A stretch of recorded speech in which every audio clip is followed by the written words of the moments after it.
Hey everyone, welcome back to Cruising with Matthew. So today I'm going to show you my very first ship visit after joining CLIA's, or Cruise Line International Association, Choose Cruise Club. And it was a really exciting ship visit because I got to see Silversea's Silver Cloud, one of their luxury expedition ships, which was docked right in the centre of London. So I can't wait to show you that one. And I thought I'd also mention that I have two new mascots joining Cruising with Matthew. At the very top, you can just see Sharkira and also Whaley Gaga. These are two sharks/whales that I picked up whilst I was at university, so I thought I'd include them on the channel. So let's get to the ship visit, and I hope you can sit back and enjoy.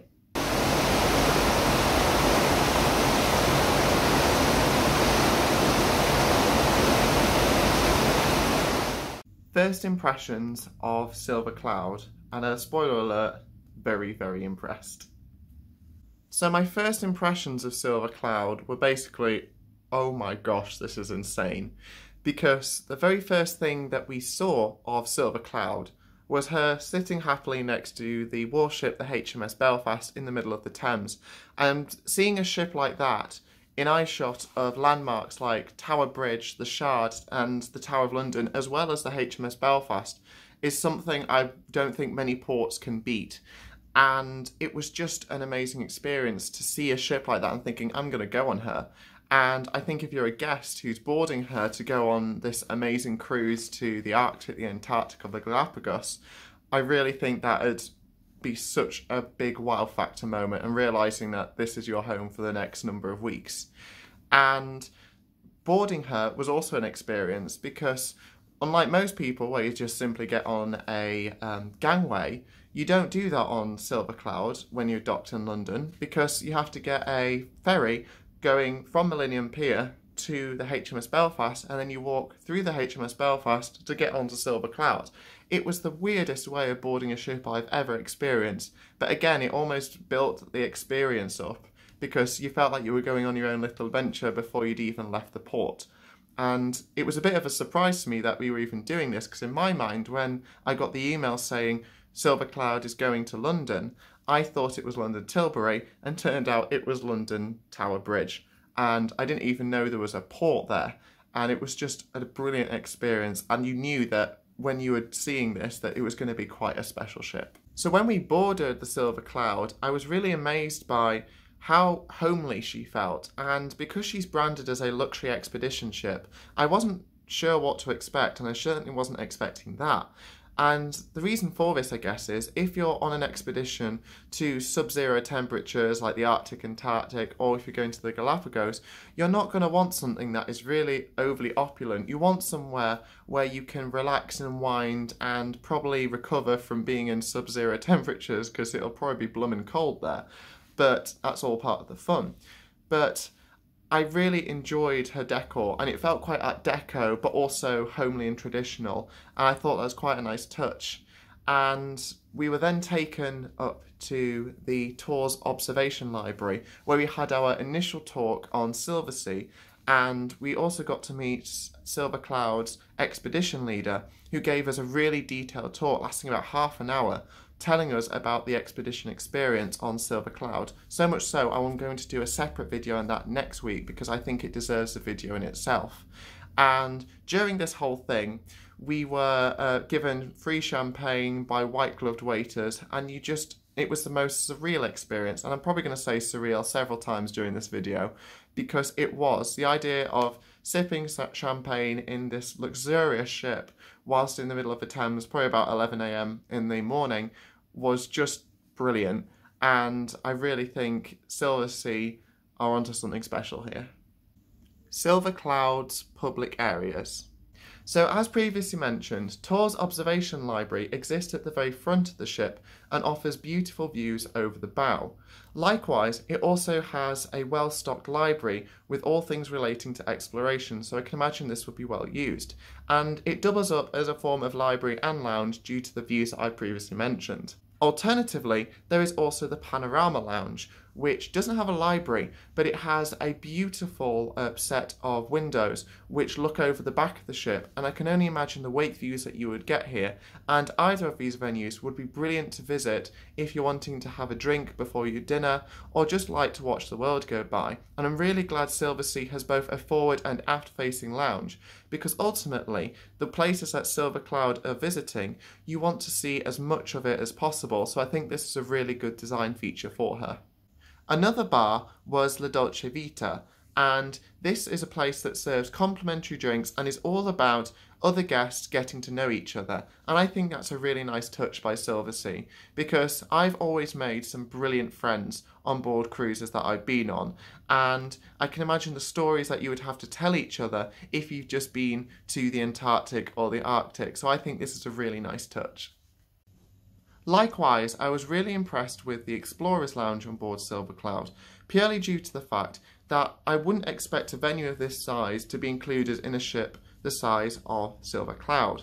Now, this is the main venue for any presentations or lectures given by experts in their fields involving the likes of marine biology, geology, history, ecology, and Silversea is really big on promoting this to guests, because ultimately if you're going to these places you want to learn as much as you can about it, and these experts will go with guests so that they can understand areas of interest whilst ashore, which I think is a brilliant idea. It is important to note that Silver Cloud does not have your standard entertainment that you would expect on a traditional cruise liner. That means that they do not offer West End style shows, cabaret acts, etc. And that's purely because that simply isn't the focus of an expedition ship. Instead, it's learning more about the places that you're going to visit, because these are once in a lifetime opportunities. That being said, Silversea is aiming to improve this as time goes on, and they already have musician duos involved, as well as plans to increase the level of entertainment in the evenings as well. I was really impressed with the outside decks on board Silver Cloud, because on any ship I really like just wandering around outside and seeing the sea and the beautiful landscapes that you get exposed to, and I think this is really important for an expedition ship because you're going to these lovely remote areas that most people don't get to visit. And the decks look lovely, and there was a good amount of space, so I can imagine you being able to sit out if weather permitting, and I think you could really enjoy yourself here. I also really love the pool deck because you have this heated pool, whirlpools as well, and I can imagine it being a bit of a surreal experience, happily going for your morning swim or something whilst you're in the Arctic or the Galapagos or the Antarctic. And I think it's quite a nice touch, and it looks a really inviting place, even if the British weather doesn't showcase it that well. Dining on board the Silver Cloud. The very first dining venue that we came across was the Grill. Now, the Grill is situated on the pool deck and offers a form of alfresco dining, and this is a really good place for you to sit and enjoy the world go by, having a few cocktails and having something to eat.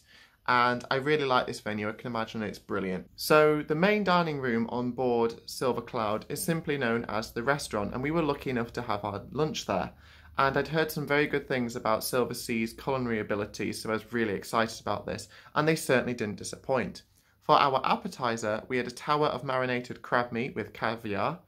Our entree was a choice of either roasted beef tenderloin or char-grilled fresh swordfish, of which I chose the beef, and it was so tender and simply melted in your mouth. And the dessert was a fresh forest berry basket with a masala wine sabayon.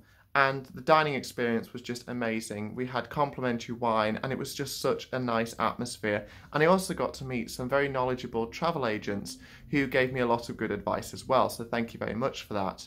As well as this, there is La Terrazza, and this is a popular venue on board Silver Cloud and serves Italian dishes and pairs them with beautiful wines as well. And this also sounds like a brilliant idea because I love my Italian food, and I can imagine on Silversea it is out of this world. Silversea also offers an extra charge French restaurant known as Le Dame, which is showcased to feature a bespoke menu designed by the top chefs on board the ship. However, I was surprised by the existence of an extra charge restaurant on a ship like this, because with a luxury ship, you also have a luxury price tag to go with it. So I was a bit surprised by that, although I'm sure the experience is really impressive.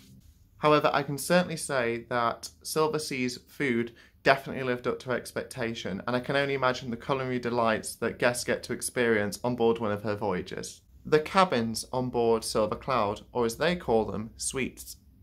Silver Cloud does not offer any cabins, instead they are only suites, and we got the opportunity to visit several grades of cabin on our ship visit, with the very first being a standard in inverted commas, and these were huge.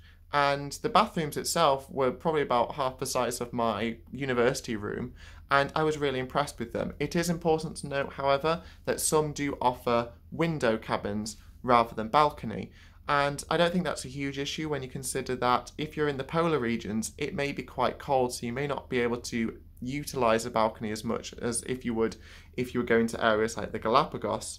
However, I did think that the balconies were not that deep, but I still think they were quite substantial and very impressive. We also got the opportunity to visit a royal suite which is situated at the very front of the ship, and as a result boasts lovely bow views, with the balcony itself being built into the bow, and you also had these lovely sloping windows which allowed you to have views as well over the bow, and it had its own separate dining area, bedroom and bathroom. And because of these sloping windows, I felt that you got to have a lot of natural light coming in, even on a dreary day in London, and it made it feel very airy and light. And I think this would be a stunning cabin to be in. My only concern with this type of cabin would be that as the bow cuts through the water, you may get a bit of spray, and potentially you may feel the motion of the ship a lot more than you would do if you're in the middle of a ship, but personally I think this is a small price to pay for the fantastic views that you would get in this type of cabin. Final thoughts on Silver Cloud. So I absolutely love Silver Cloud. I think she was a fantastic expedition ship and would be perfect for anyone who wants to visit these places in complete comfort and luxury. I think when you consider the fact that she's such a small ship carrying only 300 people, she packs so many facilities into her, and also the amount of experts that you get on board and the food is just brilliant. So if you're thinking of going on her, go for it. And also please could you fit me in the suitcase, because that would be really appreciated. So that's my ship tour on board the Silver Cloud, and I really hope you enjoyed it, and if there's anything else that you want to know, please comment below and I'll do my best to answer it. As always, please like and subscribe to my channel if you're enjoying it, and next week I'm going to be exploring expedition cruising on board Silversea after learning all the fantastic things that they do from the expedition leader at the beginning of the ship tour. So I'm really excited to do that next week, and I hope you have a fantastic week. Thank you very much.